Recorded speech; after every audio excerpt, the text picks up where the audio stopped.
कहते हैं पारंपरिक संतापों से मुक्ति पाने के लिए मीरा घर द्वार छोड़कर वृंदावन में जाकर बस गई थीं और कृष्णमय हो गई थीं। इनकी रचनाओं में आराध्य कहीं तो निर्गुण निराकार ब्रह्म के रूप में दिखाई देते हैं। ये संत कवि रैदास की शिष्या के रूप में जानी जाती हैं। कहीं वे सगुण साकार गोपी वल्लभ श्री कृष्ण के रूप में मिलते हैं और कहीं निर्मोही परदेशी जोगी के रूप में भी संकल्पित किए गए हैं। कृष्ण की अनन्य भक्ति, अनन्य प्रेम, दैन्यता, एक निष्ठा से अभिभूत इनकी रचनाओं में चलिए आज देखते हैं कक्षा 10वीं में लगा हुआ मीराबाई का दूसरा पद। अपने इस पद में मीराबाई कहती हैं, श्याम माने चाकर राखो जी। हे श्याम, हे श्री कृष्ण, तो मुझे चाकर रख लो। चाकर अर्थात सेवक अर्थात नौकर। ऊपर भी कहती हैं दासी मीरा लाल गिरधर, तो मीराबाई दास से भाव की भक्ति कर रही हैं और यहाँ पर भी अपने प्रिय कृष्ण से ये निवेदन करती हैं कि आप मुझे चाकर रख लो। गिरधारी लाला, हे गिरधारी लाल, हे गिरधर को उठाने वाले, हे गोवर्धन को उठाने वाले, हे गिरधारी, तुम मुझे चाकर रखो। जब पहली पंक्ति को रिपीट किया जाता है, दोहराया जाता है, तो उसे हम टेक पंक्ति कहते हैं। तो यहाँ पर श्याम माने चाकर राखो जी, ये टेक पंक्ति के रूप में गीत में कही जाती है। तो मीराबाई अपने इस प्रगीत में कहती हैं, श्याम माने चाकर राखो जी, गिरधारी लाला माने चाकर राखो जी। अब चाकर रहेंगी तो चाकर के रूप में काम भी करना पड़ेगा। तो मीराबाई क्या काम करेंगे? देखिए, यहाँ पर हमने कहा कि मीराबाई जो हैं कहीं ना कहीं निर्गुण ब्रह्म से प्रभावित हैं और उन्होंने संत कवि रैदास से भी प्रभावित होकर के रचनाएं लिखी हैं। तो यहाँ पर निर्गुण ब्रह्म के रूप में बात करती हैं। कहते हैं, चाकर रहस्यों बाग लगास्यों। चाकर रहकर मैं क्या काम करूँगी? काम क्या क्या करेंगे? देखिए, चाकर रहकर मैं बाग लगाऊंगी। बाग हृदय कमल में बाग लगाऊंगी। नहीं तो उठ दर्शन पास्यों। और जब हृदय कमल में मैंने बाग लगा लिया तो रोज सुबह उठ करके मैं अपने प्रियतम कृष्ण के दर्शन कर लिया करूँगी। देखिए, सेवक का कितना अच्छा धर्म निभा रही हैं और कहती हैं कि चाकर जब मैं रहूंगी तो सबसे पहला काम ये करूंगी कि बाग लगाऊंगी और फिर तुम उस बाग में जब आओगे तो तुम्हारे दर्शन कर लिया करूंगी। ये अनोखा लाभ मुझे प्राप्त होगा चाकर रहने का। उसके बाद वृंदावन री कुंज गली में गोविंद लीला गास्यों। और वृंदावन की कुंज और गलियों में, वृंदावन की जो संकरी गलियां हैं, छोटी छोटी गलियां हैं, उन सभी गलियों के अंदर मैं कृष्ण की लीलाओं का गान करूंगी। भक्त कि दैन्यता और भक्त की माधुर्यता इसी बात में है कि वह अपने आराध्य का दर्शन करे और आराध्य की लीलाओं का गान करे। अगली बात कहती हैं, चाकर में दर्शन पास्यों, चाकरी में दर्शन पास्यों, सुमरन पास्यों खर्ची। और जब मैं चाकरी करूंगी तो दर्शन, नित्य प्रति दर्शन प्राप्त होता रहेगा, तो मुझे अपने कृष्ण की याद नहीं सताएगी। और इस तरह मेरी भाव भक्ति की जागीरी, भाव भक्ति जागीरी पास्यों, मेरी भावना भक्ति रूपी जो जागीर है वो लगातार बढ़ती चली जाएगी। यहाँ पर जागीर मतलब होता है संपत्ति। किस संपत्ति की बात की गई है? यहाँ पर भावना रूपी भक्ति की बात की गई है। यहाँ भक्ति रूपी जागीर की बात की गई है। इस जागीर की बात की गई है कि भाई ईश्वर के दर्शन का लाभ क्या है, ईश्वर की भक्ति का लाभ क्या है? उनके दर्शन पाना, नित्य प्रति दर्शन पाना, उसके बाद उनकी लीलाओं का गान करना और उसके बाद उनको सदा याद करते रहना, उनके दर्शन को लगातार सभी जगह कहते रहना, उनकी लीलाओं का गान करते रहना। तो ये जागीर जो है, कहती मेरी जागीर लगातार बढ़ती चली जाएगी, क्योंकि जब मैं चाकर रहूंगी तो चाकर लेके बाग लगाऊंगी, उनके दर्शन पाऊंगी, वृंदावन की कुंज गलियों के अंदर गोविंद की लीलाओं का गान करूंगी और दर्शन पाऊंगी और स्मरण करूंगी और इसी बात में लगातार रत रहूंगी, उनकी भक्ति में लगातार डूबी रहूंगी, तो मुझे उनकी याद भी नहीं सताएगी और इस तरह मेरी भाव भक्ति रूपी जागीरी लगातार बढ़ती चली जाएगी। अब प्रश्न ये उठता है कि जिसकी चाकरी मीराबाई करना चाहती हैं, आखिर वो है कैसा, वो है कौन? तो कहती हैं, मोर मुकुट पीतांबर सोहे, गल बैजंती माला, वृंदावन में धेनु चरावे, मोहन मुरली वाला। अब जिसकी वो चाकरी करना चाहती हैं, जिस पे मीरा भाई आसक्त हैं, जिसकी वो भक्ति करना चाहती हैं, जिसके लिए सर्वस्व समर्पण कर देना चाहती हैं, जिसकी शरण में आना चाहती हैं, जिसकी भक्तवत्सलता पाना चाहती हैं, वो बहुत ही सुंदर है, बहुत ही अप्रतिभ है। क्यों? क्योंकि वो प्रकृति से बहुत जुड़ा हुआ है। उसके सिर पर जो मुकुट है, देखिए, सोने का मुकुट नहीं है, चांदी का मुकुट नहीं है, राजाओं वाला श्रृंगार नहीं है, वो तो बिल्कुल सहज साधारण ग्वाले जैसा है, सहज साधारण है, जिसने अपने माथे पर मोर का मुकुट धारण कर रखा है। मोर वो पक्षी है जो भारत का राष्ट्रीय पक्षी कहलाता है।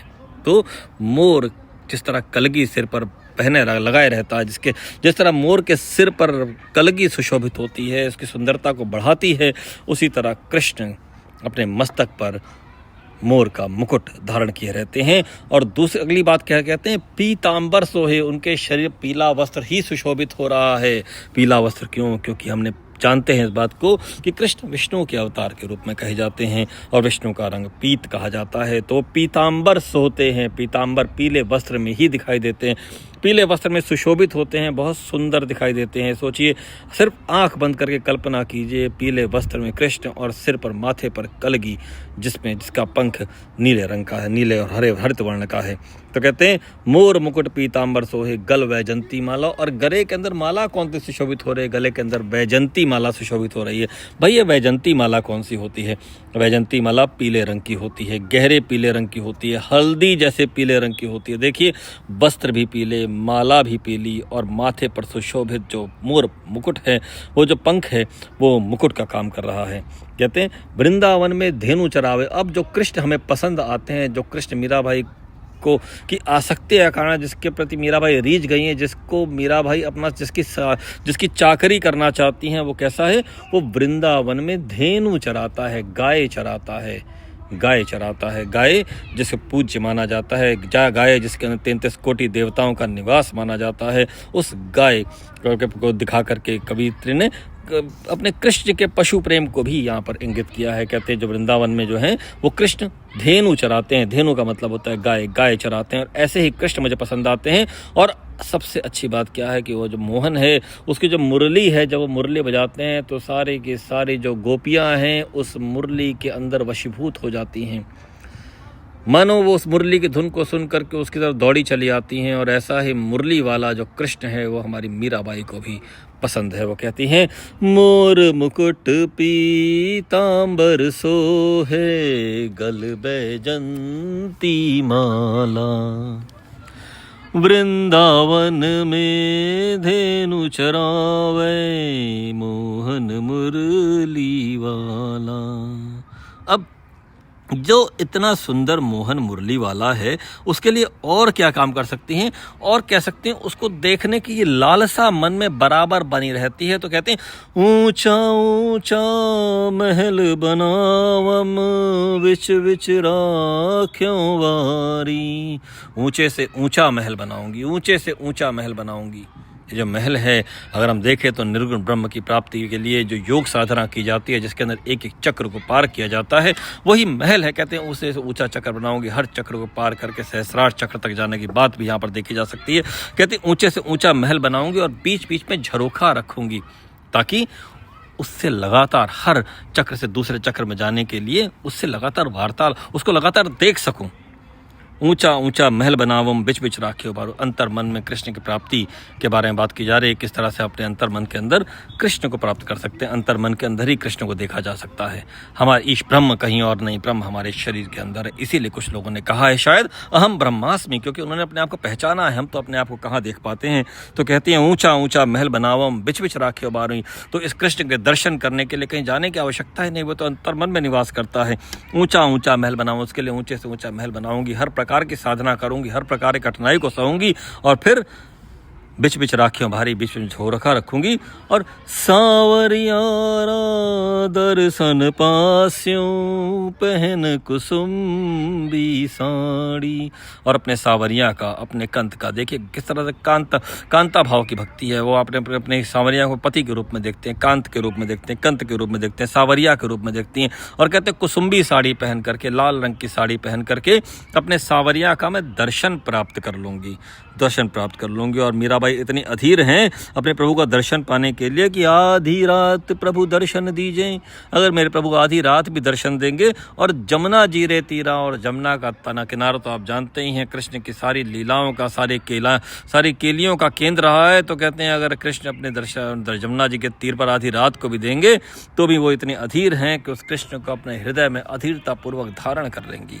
तो इस तरह मीराबाई की आपने कविता देखी, कितनी सुंदर कविता है, जहाँ मीराबाई की भक्त वत्सलता को दिखाया, मीराबाई की भक्ति को दिखाया गया है, कृष्ण की भक्त वत्सलता को दिखाया गया है, मीराबाई की शरणागति को दिखाया गया, और कृष्ण की शरणागत वत्सलता को दिखाया गया है, मीराबाई की माधुर्य को दिखाया गया है, और कृष्ण के प्रेम को दिखाया गया है, किस तरह कृष्ण जो है मीराबाई जो है कृष्ण को चाहती हैं, और मीराबाई कृष्ण को प्राप्त करना चाहती हैं, और उसके लिए वो सर्वस्व अर्पित करने को भी तैयार हैं। कहती हैं कि इसे भक्ति करने से उन्हें जागीर प्राप्त होगी, और ये जागीर लगातार बढ़ती चली जाएगी, और इसी जागीर के लिए उन्होंने सारी कठिनाइयाँ सही अपने समय में। फिर मिलेंगे अगले किसी वीडियो में 10वीं क्लास की एक और कोई कविता या कोई कहानी लेकर के। आपके अनुरोध पर भी हो सकता है, अगर आप चाहें तो आप अनुरोध कर सकते हैं किसी कविता या कहानी के विश्लेषण के लिए, हम उसकी वीडियो बनाकर अवश्य आप तक भेजेंगे। तब तक के लिए धन्यवाद, हमसे जुड़े रहिए।